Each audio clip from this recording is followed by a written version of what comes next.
Once again, our top story, another bombing, this time of a local transit bus. As authorities scramble to respond to this latest incident, we've learned that law enforcement is following leads to a possible domestic terror group. Police are looking for a man seen getting off of the bus moments before the explosion. The man is described as a Caucasian of average build, approximately 6 feet tall, and 175 pounds. The man was wearing a denim jacket.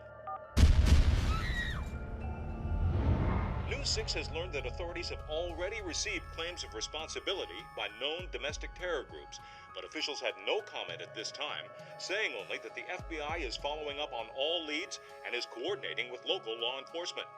News 6 reporter Lisa Vasquez spoke with Special Agent Jacobs, who is leading the investigation. What can you tell us about the investigation? There's a great deal of physical evidence, and we're following up on all leads. Do you see any similarities between the earlier bombing and this one? Not at this time. Do you think that both of the bombings could be the work of a single person? We can't say at this time. But what about the bombers' letters to the newspapers? What can you tell us about that? This is an ongoing investigation, and we're following up on all available resources to bring to justice those who are responsible. That's all I can say for now. Thank you. Just one more question. Will you be giving us additional information later? Got a couple of witnesses saying that only one guy got off the bus at the stop, walking with his head down, headed back in the direction the bus came from. Oh, okay, so southeast? Right. Okay, let's go through all the closed-circuit TV potential. There's a lot of businesses in this area. Maybe one of them got something on video. They're checking. Good. What about forensics? As a business owner, you already know that CCTV closed-circuit television can help deter or solve a crime on your premises. You're about to see that they can do even more. Your CCTV system might even help solve a terrorist attack. That is, if it's up to the task. Basic setup and maintenance problems reduce the performance of many systems. So what about yours? Do your cameras provide enough resolution for facial recognition? Are they positioned for a clear view of the subject? Is the lighting adequate to capture clear images both day and night? Is your recorder set up for the best image detail? Are you maintaining and managing your system so that it can do its job when it's really needed? We're going to show you how to get the most from your CCTV system, and that starts with capturing recognition quality images with the detail law enforcement needs to identify the people and events captured by your cameras.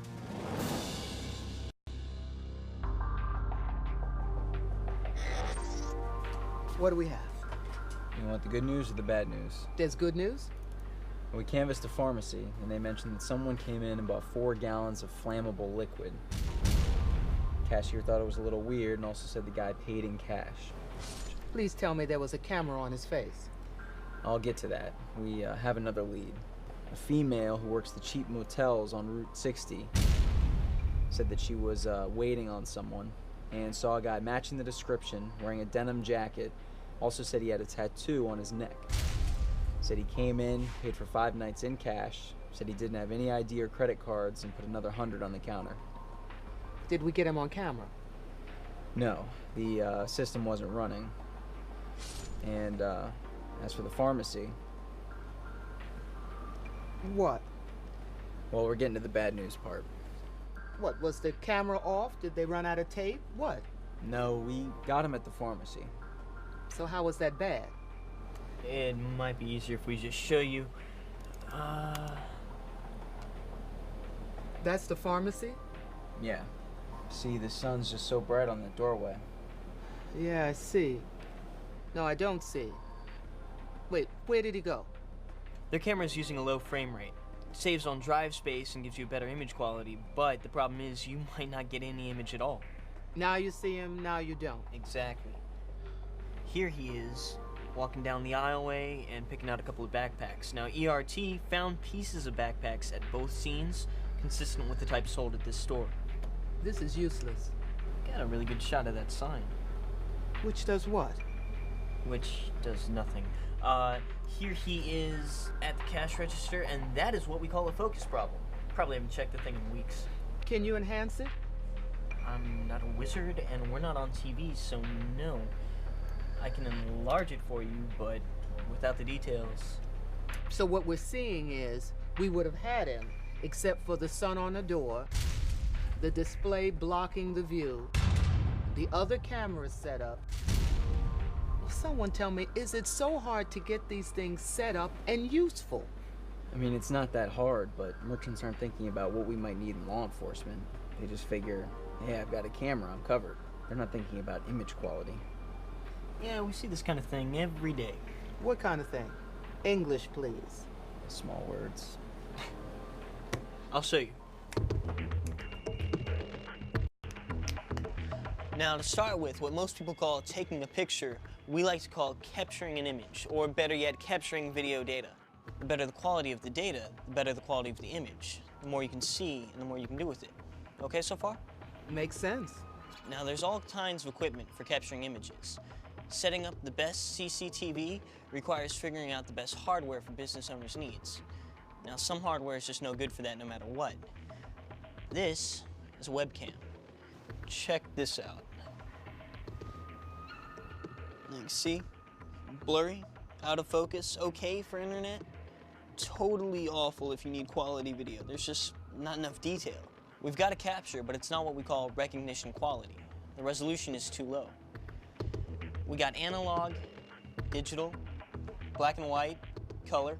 Now all these cameras use chips, and generally speaking, the bigger the chip, the better the picture quality. You get better detail, more control of contrast, like between very bright and very dim areas. Like in the pharmacy. Exactly. Hey Andrews, do you mind walking over to the mannequin for me? I'm gonna bring back our friend the webcam. Check this out. Look familiar? Okay. Now, watch this. This is a good camera. Higher resolution, plenty of dynamic range. See?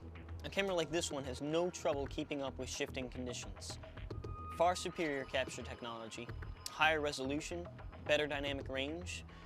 Here, look at them side by side. There's no comparison. Exactly. The minimum camera resolution should be 480 horizontal lines. But it's not just about resolution and range. That camera, the good one, also has a faster lens. Faster? Faster lens allows more light in. Has a larger maximum aperture opening, which lets more light into the focal plane of the camera. Now what this does is, it allows for brighter images in dimmer lighting. More light means more depth of field. Depth of field? The more depth of field you have, the more of the scene is in focus. You also have to consider focal length. Focal length? Right. Some cameras zoom in and out, whereas others have a fixed focal length. It all depends on what you need. Right. Say, for anything at a point of transaction, like a cash register or a toll booth, the subject's head should fill at least 15% of the total image in frame, giving you the detail that you need. So you'd like the back to school sign at 0%, right? Right. Lines of sight are always critical. You want to make sure there aren't any obstructions. Which is all part of having the right sight plan. Now here is a store blueprint. Now this is retail, so the key camera spots are at transaction points. Cash registers? Right, and entrances and exits. Do we need both? The more the better. You're gonna want cameras here, here, here, and here. Now, you'll have to throw in some extra coverage for restrooms and the aisles and other key points. Can you show coverage? Of course. Hang on. Oh, good overlap. Right, you want multiple chances to capture a good image. Guy comes in here, boom, you got him. Guy goes to get a snack or something, boom, got him again. Guy comes over to check out, boom, exits the building, and boom. Also, camera height is very important. You want to make sure it's as close to eye level as possible. Otherwise, you might lose out to a baseball cap. And with a good sight plan, you can make sure that you don't have any blind spots. You can toy around with the camera positions, do a test recording, and make sure that you're getting what you wanted. Another big thing here is lighting. I thought lens speed took care of light problems. It helps, but it isn't the whole ballgame. Then what kind of camera do we get? No, I'm talking about actual lights. Here, take a look at this. See, the lighting is great in the morning, but by the afternoon, the sun is blowing out the whole frame. But look, you add an extra bank of lights to fill in during the afternoon, you get more clarity. So you can balance bright light from one direction with light from another source. You're adding more light, but it's from another direction. It helps even things out. And sometimes if you have bright light through a big window, you have no choice but to tint the window or put up a shade. And if you're outside, say in the street or parking lot, you need to set up timers on your artificial lights. You'd rather them come in a little earlier than a little later. Take a look at this. This is a gas station we worked with. They were having break-ins at the rear of the building, and they had a good quality camera and lights on a timer, but they weren't keeping up with how much earlier it was getting dark. Chance to see the bad guy, and we miss it. So they adjust their timer. A few days later, the same guy tries it again, but this time we got it. So I use higher resolution Yep. and control for the right depth of field and contrast. Mm-hmm. And then I put together a site plan with the correct camera coverage, positioning, frames per second, and lighting, and I'm more likely to get a recognition quality recording. You got it. Yeah. We're on our way. The home supply store has some video for us. We can pick it up. Hang on, there's a couple things you guys gotta know before you can go. I'll call you when we're rolling. You can fill me in en route.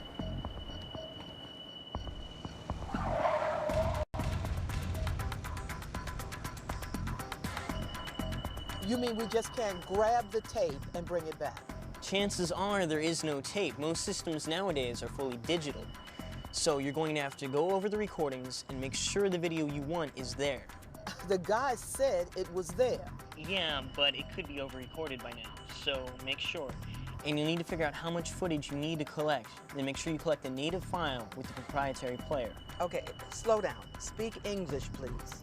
The native file is just the original form of a file. With most digital systems, the specific attributes of the video files are proprietary to the program that created it. You're not speaking English yet. DVRs use compression to get more space out of their storage. Some compression throws away potential image detail.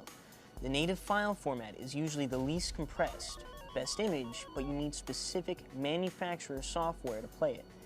A lot of systems export what we like to call open file, like AVI. Problem is they're usually compressed even further, which means image quality is reduced. I actually understood that. Good. So, give me both formats. One other thing, we're going to need to know the output options on the machine to retrieve the video. Output options? Yeah, it could be a DVD, CD burner, or USB port. Okay, I'm with you. If we run into anything weird, we'll give you a shout from the store. Otherwise, we'll call you when we're inbound. Okay.